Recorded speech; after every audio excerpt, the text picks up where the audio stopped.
Di sebuah desa terpencil, tepatnya Desa Dulamayo, Kecamatan Telaga, Kabupaten Gorontalo, lahirlah seorang anak pada tanggal 17 Oktober 1925 Masehi yang diberi nama Nusi Bakari, yang setelah dewasa akrab dikenal dan disapa dengan nama Palirani, di mana pada saat lahir tangannya menggenggam sebuah benda, dan benda tersebut telah diwariskan dan disimpan oleh anaknya Idrus Nusi Pasisa Idu.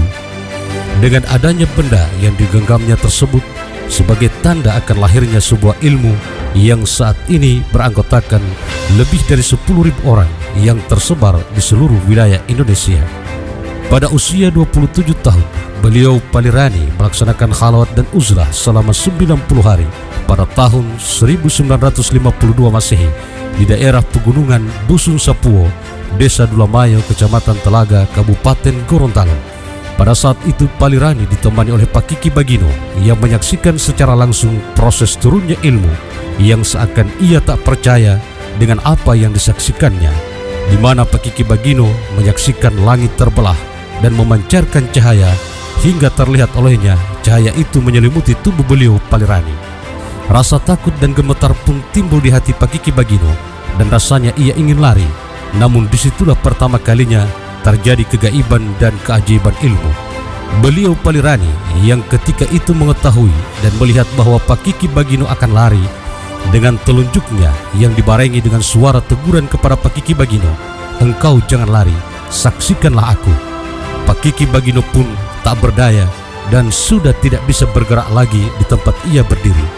Setelah melaksanakan khalwat 90 hari, beliau Palirani dan Pak Kiki Bagino turun gunung. Di tengah perjalanan, setiap pohon yang mereka lewati merunduk seakan menghormati mereka dalam perjalanan. Itulah karomah sebagai tanda kewalian bagi orang yang dikehendakinya. Pada tahun 1955 Masehi, ilmu yang diterima oleh beliau Palirani diberi nama yang dalam bahasa Gorontalo disebut dengan Pohuli, satuan ilmu dalam diri. Nama Pohuli lahir dari seorang tokoh adat Gorontalo, Runi S. Kartini. Suatu ketika, Qadi Kota Gorontalo, Kiai Haji Abbas Rauf, mengalami sakit di bagian lengan dan lengannya tidak bisa digerakkan dan diangkatnya ke atas, yang kemudian datang kepada beliau Palirani. Oleh beliau Palirani, diobatilah penyakitnya hanya dengan menarik taplak meja dan meminta agar lengannya digerakkan dan diangkatnya ke atas. Seketika itu pula sembuhlah penyakit yang diderita oleh Qadi Kota Gorontalo, Kiai Haji Abbas Rauf. Dengan adanya pembuktian kegaiban dan keajaiban nyata itu, yang awalnya nama ilmu ini dikenal dengan nama Pohuli oleh Qadi Kota Gorontalo, Kiai Haji Abbas Rauf, disebutlah dalam bahasa Gorontalo menjadi ilmu Ilomata, bukti kegaiban dan keajaiban nyata. Yang kemudian ilmu ini dikenal oleh masyarakat luas dengan nama ilmu Ilomata pada tahun 1970-an Masehi. Pada tanggal 18 Juni 2021, di hadapan Notaris Muhammad Nizar Mahmud SH, para ahli waris sebagai keturunan dari Al-Mukarram almarhum Palirani mendirikan yayasan yang diberi nama Yayasan Pohuli Ilmu Ilomata.